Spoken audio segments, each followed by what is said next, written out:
तो गाइस अभी जस्ट मैं बांके बिहारी जी वाले मंदिर से दर्शन करके निकली और मेरे साथ बहुत ही गंदा और बेहुदा इंसिडेंट हुआ। बहुत ही ज्यादा भीड़ थी अंदर, तो धक्का मुक्की में किसी ने मेरे को मतलब लाइक प्राइवेट जगह पे टच किया। एंड मतलब बहुत ही गंदी चीज है ये कि मतलब लोग लिटरली भगवान के उसमें लाइक दर्शन करने आते हैं, लेकिन जो चीजें लोग ये करते हैं मतलब भीड़ वाली जगह का फायदा उठा के। तो गाइस लोग भीड़ भाड़ के जगह में ये सब कर लेते हैं, मतलब मंदिर है लेकिन लोग लिटरली सबका फायदा उठा लेते हैं। बहुत गंदा इंसिडेंट है, आप सभी के साथ भी हो सकता है, तो बहुत प्रोटेक्शन के साथ आना अब जहाँ पे भी आओ। और क्या बोलूं, लिटरली नो वर्ड्स। एंड ये चीज मेरे साथ इंसिडेंट बांके बिहारी वाले मंदिर पे हुआ जो कि बहुत वायरल है, जिसमें से ऊपर माला फेंकते हैं और आजकल लोग बहुत एंगेजमेंट करते हैं। तो बस ये मेरे साथ हुआ, इसलिए मुझे आप लोग को अपडेट देना था। समस्त को प्रभु जीशुख्रीष्टर मधुमय नाम पर आंतरिक नमस्कार। तबे ख्रीष्टर प्रिय भाई भौणी माने आजिर वीडियो खास क्यों मानक पई आपण जानिछन्ते। आजिर वीडियो होछि खास सेई मानक निमंते जो माने समानकर धर्म को माने हिंदू धर्म को बा समान कहि परिबे समानकर सनातन धर्म को महान बोली भावन्ते एवं आउ पृथ्वी रे जत सब धर्म रहिला सब होछि सनातन धर्म ठारू छोट। केवल सनातन धर्म ही पृथ्वीर प्रमुख धर्म एभली चिंताधारा जो मैंने रखिंटे आजिर वीडियो खास सेमान निमंते। आउ ए वीडियो आमकर ख्रीस्टान भाई भौणी मानक निमंते मध्य आउ विशेषकर से निमंते ए वीडियो लाभदायक हबो जो मान कि बारंबार बारंबार विरोधी मानक ठारू अपमान रो शिकार होचंती। आ विरोधी मानक ठारू माने बारंबार जो माने गाली शुणुचंती कि तिरस्कार जो मैंने शुणुचंती आउ सेई भली ख्रीस्टियन भाई भौणी मानक निमंते मध्य ए वीडियो हबो। आपण तो ऑलरेडी वीडियो क्लिप आपण देखिले। आउ एठारे जने भौणी अछंती हिंदू तांको मुंडरे देखंतु माने चिता लगा होइछि। हिंदू जतले मंदिर माने जानती हिंदू लोक माने मुंडरे टीका दिया जाए, ब्राह्मण माने मुंडरे टीका लगाती। या मुंडरे टीका लगा होइछि किंतु से मंदिर जाइकि से खुशी नुहंते। मंदिर जाइकि से खुशी नुहंते कहीं ना देखंतु से निजे प्रकाश करुचन जे मंदिर भितर तांको प्रति कौन होइछि माने कौन अन्याय होइछि तांको प्रति मंदिर भितर सेटा से निजे जणुचंती, जोटा मते कहिया पई भी बहुत खराब लागुछि। तथापि मु कहया पई बाध्य होछि मंदिर भितर जेतेबेले ए भौणी जन को प्रवेश कले पूजा करिया पई मंदिर दर्शन करिया पई सेतेबेले मंदिर दर्शन करी आसुथबा भक्त माने ही तांको सहित दुर्व्यवहार करिसंते। आ सबुठारो लज्जाजनक विषय होछि जे भौणीकर गुप्त अंगरे समान हाथ मारिसंते जानी शुणिकी।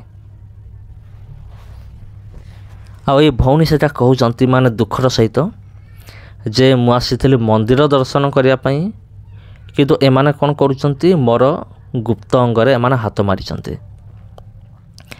तबे मु समान को गुटे प्रश्न मु करे, तुमे माने मंदिर दर्शन कर आसीच ना तुमे माने एमिति सब उल्टा सीधा सब काम गुड़िक सब करने आस। केवल सेतिक नुहे प्रिय बंधुगण, जदि आमे एमानकर हिंदू धर्मशास्त्र देखिबा हिंदू धर्मशास्त्र गुड़िकर मध्य बहुत किसी एमिति माने लज्जाजनक विषय सब लेखा अच्छे जोटा पढ़िले आपन लाज लागिबो।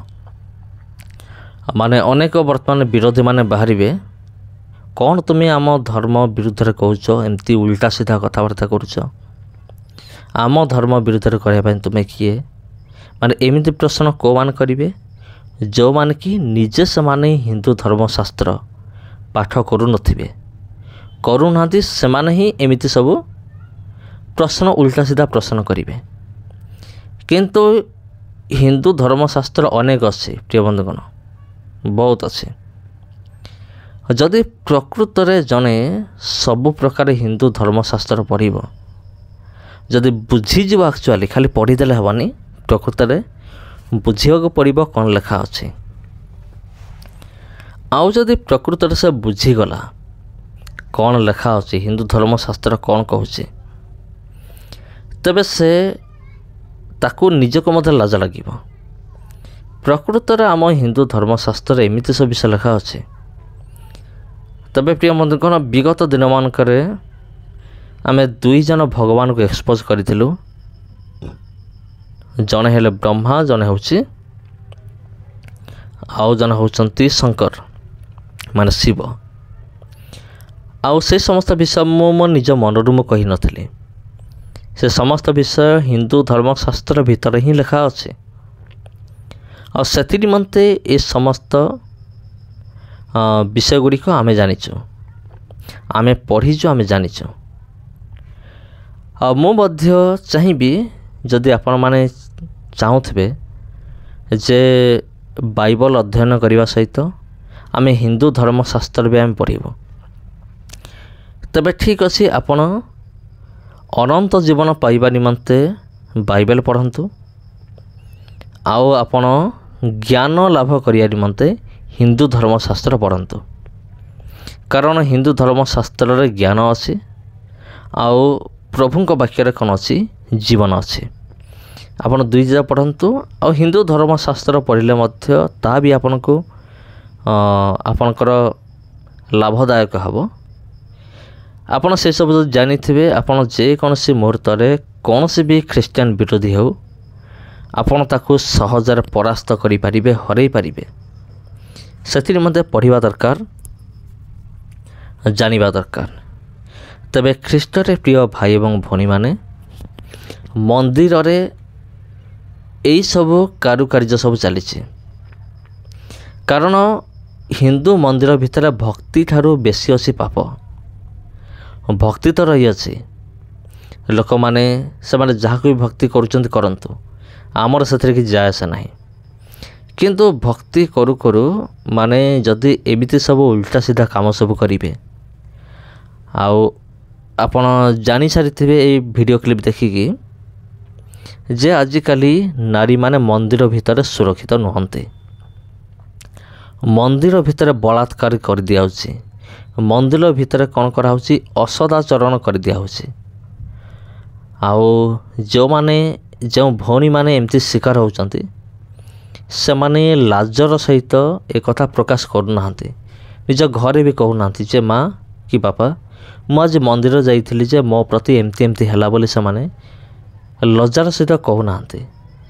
କାରଣ ଯେଉଁମାନେ ତାଙ୍କ ସହିତ ଦୁର୍ବ୍ୟବହାର କରିଥିବେ ଭଉଣୀମାନଙ୍କ ସହିତ, ସେମାନଙ୍କ ମଧ୍ୟରୁ ବ୍ରାହ୍ମଣମାନେ ମଧ୍ୟ ଥିବେ, ପୂଜାରୀମାନେ ମଧ୍ୟ ଥିବେ, ଯେଉଁମାନେ କି ଏମିତି କାମ ସେମାନେ କରିଥିବେ। ଆଉ ଆପଣଙ୍କର ବିଶ୍ୱାସ ହେବନି, ପ୍ରାୟ କିଛି ବର୍ଷ ତଳେ ଗୋଟେ ଭିଡ଼ିଓ ଭାଇରାଲ ହୋଇଥିଲା ଯେ ମନ୍ଦିର ଭିତରେ ପୂଜାରୀମାନେ ମିଶିକି ଗୋଟେ ମହିଳାଙ୍କୁ ସେମାନେ ବଳାତ୍କାର କରିଦେଇଥିଲେ। ଆଉ ଗୋଟେ ଭିଡ଼ିଓ ବି ଭାଇରାଲ ହୋଇଥିଲା, ଆଉ ଗୋଟେ ନ୍ୟୁଜ୍, ଗୋଟେ ହିନ୍ଦୁ ଆଶ୍ରମରେ ଜଣେ ନାବାଳିକାକୁ ସେ ଆଶ୍ରମର ଜଣେ ପଣ୍ଡିତ ବଳାତ୍କାର କରିଥିଲେ। ଏହିସବୁ ଘଟଣା ବିରୋଧୀମାନଙ୍କୁ ଜଣା ନାହିଁ, ସେଥିପାଇଁ ସେମାନେ ଖ୍ରୀଷ୍ଟିଆନିଟିକୁ ଟାର୍ଗେଟ୍ କରନ୍ତି, ନିଜର ଧର୍ମକୁ ସେମାନେ ମହାନ ବୋଲି କହନ୍ତି। ତେବେ ଏମିତି ଲୋକଙ୍କୁ ଆପଣ କ'ଣ ଜବାବ ଦେବେ? କମେଣ୍ଟ ବକ୍ସରେ ଜବାବ ଦେବା ନିମନ୍ତେ ଅନୁରୋଧ। ନମସ୍କାର। ଭିଡ଼ିଓ ଭଲ ଲାଗିଥିଲେ ଭିଡ଼ିଓକୁ ସେୟାର କରନ୍ତୁ, ଚ୍ୟାନେଲକୁ ସବସ୍କ୍ରାଇବ୍ କରନ୍ତୁ। ଆଉ ପୁଣି ଥରେ ଦେଖାହେବ ଆପଣଙ୍କ ସହିତ ଆଉ ଗୋଟେ ଭିଡ଼ିଓରେ। ଧନ୍ୟବାଦ।